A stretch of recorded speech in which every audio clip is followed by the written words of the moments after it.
Okay, so we're going to do a quick video on how to get some play out of this shifter.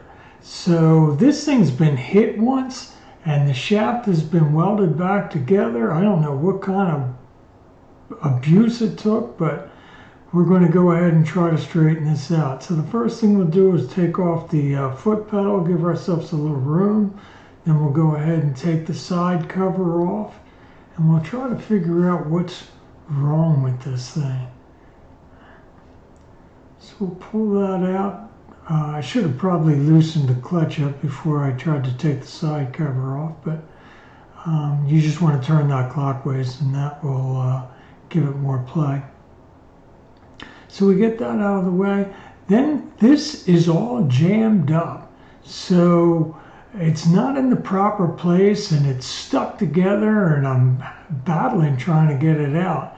But basically you can see that that one lever is no longer over top of the other lever.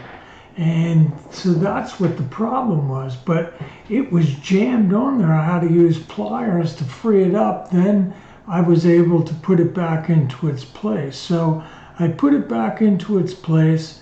We'll spray everything down, clean it up, put a little oil on it, see if we can't put this thing back together and make it work correctly. All right, so I actually have another video after this where I'm going to replace all the clutches and the shift shaft.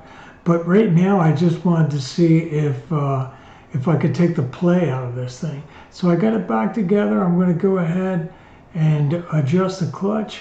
What you're going to do is back that screw off. Once you get the nut loose, you're going to back the screw off and then you're going to turn it counterclockwise till it stops and then turn it a quarter back clockwise again just to put a little bit of play into the clutch. All right, guys, thanks for watching. I appreciate it. If you could like and subscribe. Next week I'm going to replace the shift shaft now that it actually worked. You can see it's still welded together, but I wanted to make sure I could take the play out of it and shift it good before I replaced it.